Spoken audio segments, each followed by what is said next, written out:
La famille, voici encore une autre histoire que j'aimerais partager avec vous. Cette histoire m'a été confiée par une sœur. Cette sœur, vraiment, elle a traversé une histoire terrible de sa vie.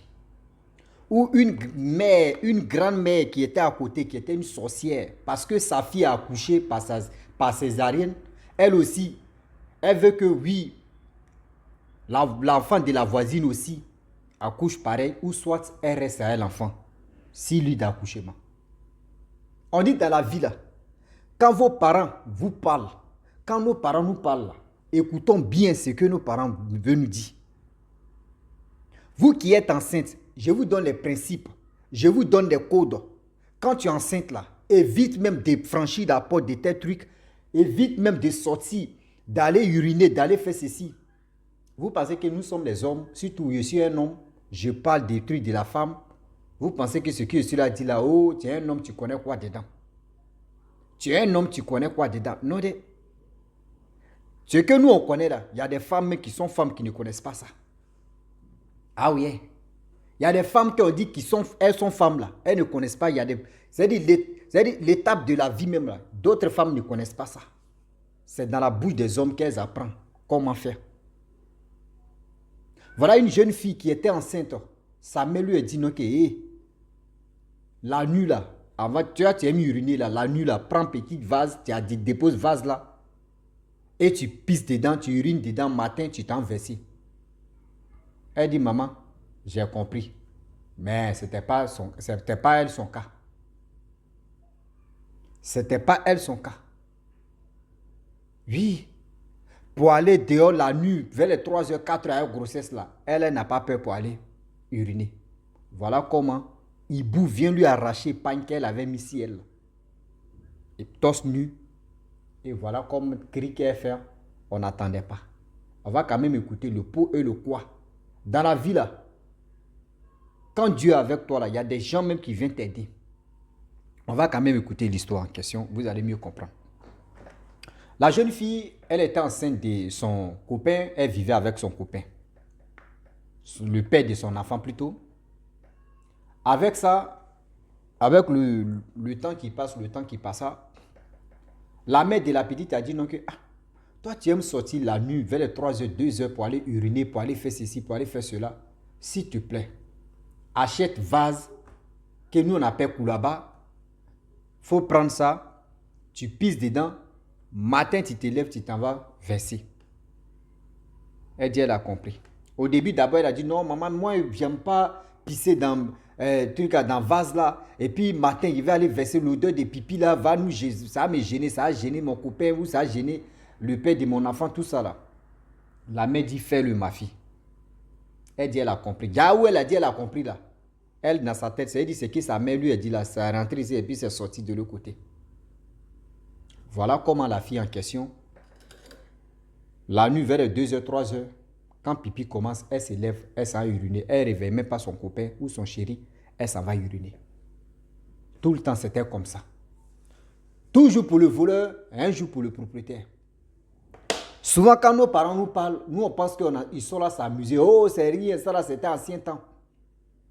Une fois que tes parents te parlent de quelque chose, de la vie, une fois, deux fois, ils insistent, ils persistent, ça veut dire là, il y a un problème d'abord qu'il ne veut pas te dire le pour et le quoi qu'il te dit ça. Mais si tu veux te jouer au têtu pour dire, oh, ça là, nous sommes au 21e siècle, donc ce que tu es en train de dire là, ça à l'époque, ça ne peut pas marcher. Ma soeur ou mon frère, tu as joué bidé là. Voilà la jeune fille, ce jour-là, elle est sortie la nuit, vers les 2h, 3h, elle sort, elle allait uriner. À son retour, où elle voit Hibou qui en tas. Quand on dit en tas, ça veut dire Hibou en train de s'envoler, survoler, tout ça là. Vous savez très bien, les femmes là, femmes qui sont enceintes là, c'est pour même pas ici, c'est si sa poitrine. En bas là, c'est Hirokoto. Soit elle porte caleçon, souvent elle porte pas caleçon, on se connaît. Voilà Hibou qui est quitté en flèche là-bas. Venir arracher pagne là comme ça. Si elle Hibou, hein, elle dit Hibou arracher pagne là comme ça. Fia. Si grossesse là, Hibou a laissé ses traces des ongles là comme ça. Fia tracé. Si grossesse a tracé même, laissé les traces de ces trucs. Elle dit elle a crié. Elle a crié. Mais ceux qui étaient dans la couleur, ils n'attendaient pas. Elle a laissé Pagna rentrer dans la maison et réveiller son chéri. Je suis là crié. Toi, tu n'attends pas ou bien? Il dit, mais moi, je n'ai rien attendu. Voyez, hibou. Je suis allé uriner là. Hibou m'a arraché mon pain. Voici trace de hibou là. Son mari dit, bon d'accord, il fait nuit là. Attendons demain et on va voir la situation. Garçon, mais tu te dis non, attendons demain. Ah, on ne sait jamais. On ne sait jamais. Hein? Elle dit, ok, matin arrivé. Elle monte, vous voyez les traces des les griffes des hiboux. Si grossesse là. 2 jours, 3 jours, une semaine, elle allait à l'hôpital. On lui, les médecins lui ont dit non, que, ou les sages-femmes là lui ont dit non, que ils ont fait les examens, ils ont examiné ou ils ont fait ceci là. On dit, tu es enceinte de 2 bébés. Elle dit, 2 bébés. Grossesse, c'est mon premier enfant qui vient au monde. Jusqu'à on me dit 2 bébés. Au moins, si c'est un enfant, je vais apprendre à un enfant d'abord. Et puis, le deuxième, au moins, ça peut venir 2 bébés. 2 bébés, un coup comme ça. Vraiment, elle pense à ses problèmes. Le père même de l'enfant là même là. Elle sait, il va m'aider à supporter les deux enfants là. Elle, dans sa tête, c'est en train de bouillonner. On lui a dit, va faire écho. Va faire écho dans tel établissement. Va faire écho. Là, c'est bien. Elle dit, ok. Elle dit, quand elle arrive à la maison, quand elle quitte à l'hôpital, elle arrive à la maison, elle oublie le mot écho. Elle oublie le mot écho même dans sa bouche. On lui demande, mais ils t'ont rien dit? Elle dit, non, ils ont dit, ça va. Mais le mot écho pour dire, allons-y, on fait échographie, on dit, il y a 2 bébés dans mon ventre. Le mot écho même là, ça ne sort pas. Et voilà comment, avec le temps qui passe, les mois qui passent, la jeune fille en question, elle dit, quand la vieille là la regarde comme cela, là, la vieille elle est assise en bas de son appartement, et puis elle regarde grossesse, elle regarde la fille là comme ça. La fille là dit, elle ne savait pas que oui, c'est cette dame là qui était à l'origine de tous ces attaques aériennes des hiboux qui se passaient là. Elle ne savait pas. Elle pensait que oui, c'était une mémé là qui aimait vraiment la regarder, qui aimait son affaire. Déjà, c'est fou. Everyone heard the harp and people to harp. Déjà, c'est fou. Déjà, c'est faux. L'affaire là, déjà, c'est fou. Voilà comment la fille en question, son ventre a commencé à lui faire mal. Son ventre a commencé à lui faire mal. C'est chaud. On dit non, on va aller à l'hôpital. Elle dit non, c'est bon, ça va. Non, il y a vous savez, il y a contraction des douleurs de grossesse, donc ça va passer. On dit bon, ok. Un jour passe, c'était pareil. 2 jours, elle souffre de douleurs. La vieille est assise avec cuidant là-bas. La vieille crocodile, elle est assise là-bas, puis elle regarde, elle observe là. La fille dit, elle est restée dans la souffrance de douleur pendant 4 jours. Déjà, la vieille qui était assise là-bas, c'est qui s'est transformée en hibou là. Elle, sa fille a accouché par césarienne. Donc, elle veut aussi que les enfants des autres qui sont, surtout les enfants de sa voisine qui est enceinte là, elle n'a qu'à accoucher par césarienne ou soit elle n'a qu'à mourir si lit d'hôpital, si lit d'accouchement plutôt. Soit l'enfant reste si lit d'hôpital ou la mère reste si lit d'hôpital. Donc, c'était comme ça, elle avait planifié l'affaire. Mais Dieu qui est en haut là-bas, il ne dort pas. Les ancêtres aussi nous écoutent. C'est pour cela qu'on vous dit non que oui. Quand tu fais que de l'autre côté, ça ne pas parti, vas-y ici les ancêtres. Ils vont t'aider. Nos ancêtres nous sécurisent. Hein. Ceux qui sont morts autant là, quand tu dis les noms, tu te rappelles de les noms, ils sont à côté de toi pour te sauver. Et voilà comment la fille en question, les 9 mois sont arrivés. Vous voyez, lit d'accouchement, on l'a envoyé là-bas. On dit on fait ici, de 7 heures jusqu'à 19 heures. On fait beaucoup, l'enfant ne vient pas. L'enfant en train de faire nyaga là-bas, c'est-à-dire en train de faire palabre là-bas. Elle dit, est-ce que ce n'est pas les 2 bébés là qui sont en train de faire palabre là-bas? Il dit, palabre, si palabre. Grossesse en train de tourner à gauche, à droite. De 7 heures jusqu'à 19 heures, 20 heures par là. Voilà comment l'enfant est venu. Par bras d'abord. L'enfant qui vient par tête là, on dit l'enfant est venu par bras d'abord. Bras. Le docteur dit, c'est du jamais vu ça. Quand l'enfant vient bras ça là, c'est que soit c'est l'enfant on sauve, ou soit c'est la mère qui reste. Ou soit c'est la mère on sauve, soit c'est l'enfant qui reste. Déjà la vieille là, elle est venue dans l'hôpital là, là-bas elle était assise, elle est parent de la fille. En train de faire son travail, mystiquement. On fait ici, on fait ici, on fait ici, on fait ici. Ils ont fait, ils ont fait. Ceux qui pouvaient prier, ils ont prié. La mère est venue, elle a déclenché les paroles de ses ancêtres. Je vous ai dit, voyez vos petites filles, vos petites filles plutôt qui sont en train d'accoucher. Elle est entre votre main, s'il vous plaît. Elle est entre votre main. Il dit qu'elle a prononcé des paroles des ancêtres. Elle a appelé tous ses ancêtres qui sont déjà partis, mais qui sont venus. Mais ça a chauffé. On dit les médecins, même les sages-femmes sont assis quand ils disent ouais, on n'a jamais, depuis que nous, on a fait la formation, on n'a jamais vu ces miracles comme ça. L'enfant est venu, j'ai dit, l'enfant a commencé à bras d'abord. Après, bras vient pied. Vous imaginez-vous. Ça là, c'est la mort directe. Voilà des médicaments traditionnels, on donnait boire, voyez ceci. Voyez, l'enfant est sorti, vont. Quand l'enfant sort, on dit l'enfant, quand il sort dans le ventre de sa mère, c'est 5 kilos. Et puis on dit, oui, moi aussi, né 5 kilos, ici gros, ici comme ça, ici grosse. On dit l'enfant est venu 7 kilos. C'est du jamais vu. On dit l'enfant a grossi dedans dans le ventre de la jeune dame. Le médecin même qui a fait tout ça là, il a dit, ma fille, pour toi là, c'est pas simple. Il a pris sachet comme ça, il a mis poudre, il y avait poudre dedans. Il dit, ma fille, tiens, ta grossesse a attaqué et ton accouchement a attaqué. Tiens, poudre là. Ce que tu dois faire là, si tu t'en vas à la maison, on finit de laver ton enfant là, prends poudre là, verse l'enfant. C'est-à-dire, tu verses ça sur l'enfant. La personne qui est derrière ça là, la personne, tu vas voir la personne même arrière. La personne va faire des gestes, même toi-même, tu vas dire non, que c'est cette personne qui était à l'origine de toutes tes attaques, tout ce que tu m'as dit. Tu vas voir la personne. Elle dit, ok, tonton. Elle a pris. Quand c'est ton premier enfant, tu ne sais pas laver l'enfant, c'est maman qui lave. Voilà comment. Maman, sa mère est venue laver l'enfant, tout. La belle-mère, quand même, c'est là. Elle est venue laver l'enfant, tout. La jeune fille, elle a pris, elle a mis poudre sur l'enfant. Tout blanc. Oh, quand on fait enfant, ce n'est pas tout le monde qui vient voir l'enfant. Vous voyez la vieille là, elle canne, elle vient, elle vient voir l'enfant. Lorsqu'elle arrive devant la porte, elle voit l'enfant, elle poudre là. Elle dit non. Non, pipi, mais ça, il ne veut plus. J'ai vertige. Elle dit, mais viens, tu vas voir, c'est ta petite fille. Elle dit non, il ne veut plus. Il ne veut plus voir l'enfant là, c'est bon. Que je me retourne. C'est là qu'elle a su que oui, tout ce qui s'est passé là, déjà, c'était la mémé qui était à l'origine de ça. C'était la mémé qui était à l'origine de tout ce qui s'est passé. Tout ce qui s'est planifié là, tout ce que, c'est-à-dire, il boue même tout ça là, c'est là qu'elle a compris que déjà, c'était la mémé même qui voulait vraiment lui faire du mal. C'est la mémé même qui voulait lui faire du mal. Et elle tournait en rond. Et la mémé même, dans son rêve, c'est-à-dire, le lendemain maintenant, dans son rêve, la fille même dans son rêve, la mémé est venue, elle dit, tu as eu la chance, dans son rêve, hein, tu as eu la chance. Vous pensez que oui, demain, moi, ma fille a accouché par césarienne, vous pensez qu'au village ici, il va vous laisser. Je ne vais pas vous laisser. Hein.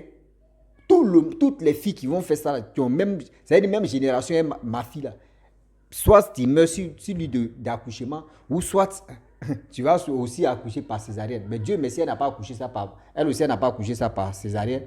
Ça s'est bien passé.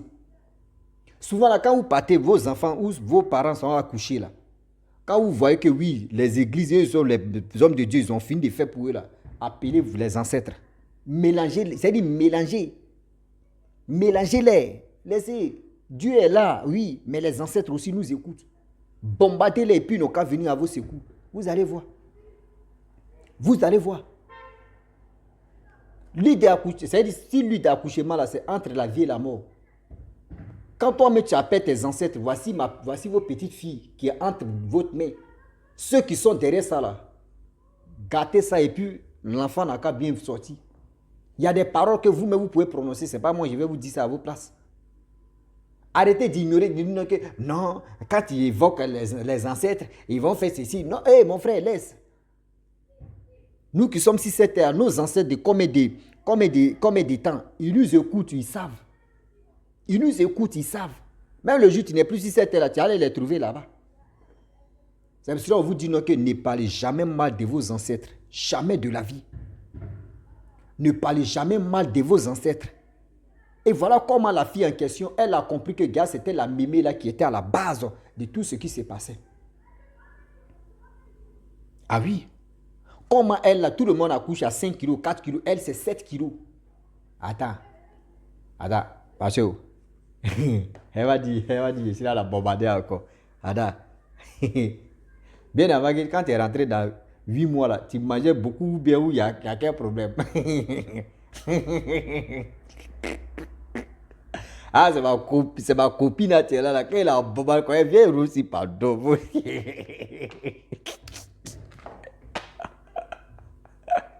On est ensemble, ma soeur, on est ensemble. Ouais.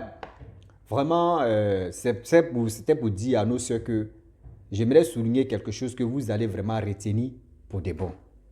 Quand tu es enceinte, je suis un homme, je vous donne des codes de la vie comme ça, que vous allez vraiment faire attention à ça. Ne voyez pas que je suis un homme et je viens parler et vous allez dire, ah, toi tu es un homme, tu connais quoi de la femme? Non. Il y a des choses que nous-mêmes, les hommes, même, on ne connaît pas de nous-mêmes. Et puis c'est la femme qui vient te dire, voyez ceci, voyez ce que j'ai appris de mon père ou de ma mère ou de ma grand-mère ou de mon grand-père. Puis vous venez nous enseigner. On voit sur TikTok, on voit sur Facebook, on voit sur YouTube. Il y a des choses même que nous, d'autres hommes ne connaissent pas. Mais c'est la femme qui vient relater pour dire, oui, il faut faire ceci, voyez, absurde, il faut faire ceci ou il faut faire comme ça. On donne des trucs, mais les codes de l'homme. Mais moi, aujourd'hui, je vous dis, les mamans, les soeurs, les jeunes soeurs, les cousines, mettez ça dans vos têtes. Quand tu es enceinte, quand vous êtes enceinte, évitez de partir au marché. Ça, c'est un. Toi, l'homme, tu as enceinté ta femme. Pardon, fais tout ton effort. Fais tout ton effort. Même si ta femme enceinte, elle veut partir au marché, sois à côté d'elle. Sois à côté d'elle. Ça, c'est un. De deux, quand ta femme enceinte, là, elle n'a qu'à éviter de beaucoup manger de la viande. Oui. Elle n'a qu'à beaucoup manger poisson. Ah oui. Elle n'a qu'à éviter de beaucoup manger la viande. Ça, c'est deux. De trois, il y a des heures qu'elle ne doit même pas mettre ses pieds dehors. À partir de 18h, 18h30, ta femme, femme enceinte n'a qu'à se laver à partir de 17h. Si 17h30 passe, de 17h ou de 17h, 17h, 17h30, 18h, rien, 18h arrive, elle n'a qu'à arrêter de se laver. Elle n'a qu'à dormir. Matin, elle va se laver. Est-ce que vous comprenez? Il y a des heures qu'une femme enceinte ne doit même pas faire l'erreur de se laver. Ne dis pas que oui, les toilettes sont dans la maison ici, elle peut se laver comme...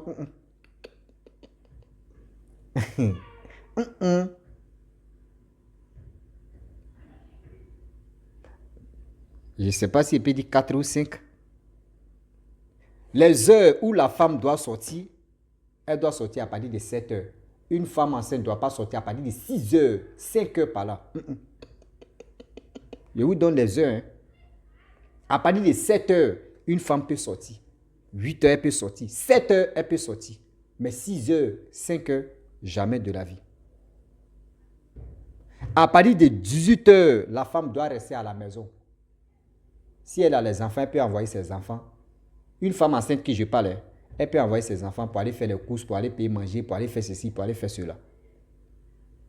Aujourd'hui, je vois les jeunes filles qui disent, moi ici enceinte, hein, bébé, aujourd'hui est week-end, hein, allons-y, on s'enjaille, on boit l'alcool, ou on s'enjaille, on aller au restaurant, on aller se balader, on fait ceci, on fait cela.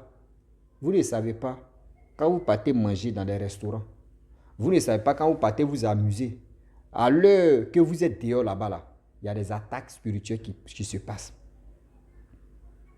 Tu es innocente, mais c'est ton enfant qui va être victime de ça. Le bébé qui est dans le ventre. Le bébé qui est dans le ventre va être victime de ce qui est en train de se passer. Souvent, vous êtes là et puis ton enfant vient au monde et puis on dit oui, cet enfant-là, franchement, c'est un sorcier ou c'est une sorcière.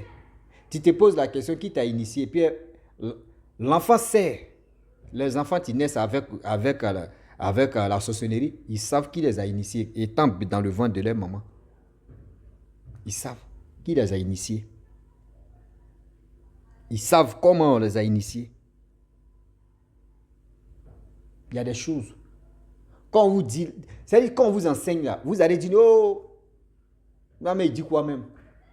Mais quand ça vous tape la tête que c'est là où vous venez. Ah oui. Une femme enceinte, quand elle met son eau aux toilettes, ne t'éloigne pas de ton eau même. Reste là, tu te laves en même temps. Ne t'éloigne pas pour dire, j'ai oublié ma serviette, j'ai oublié mon éponge. Je vais aller chercher d'abord. Et quand vous êtes dans la douche, tu es dans la douche, même si tu veux laisser toi-même ton seau d'eau, il faut parler sur ton eau d'abord. Vous qui êtes à côté, je vous confie mon eau. Je vous confie mon eau. Protégez mon eau. Tu vois personne, mais tu parles. Tu peux murmurer un peu. Tu peux parler aussi à un peu de petit haut voix, un peu comme ça. Ou tu peux quand même murmurer et puis ça passe. Ceux qui sont là, ceux qui te voient dans le monde spirituel, ils savent déjà que tu les as déjà confiés. Il y a des choses, tellement de choses.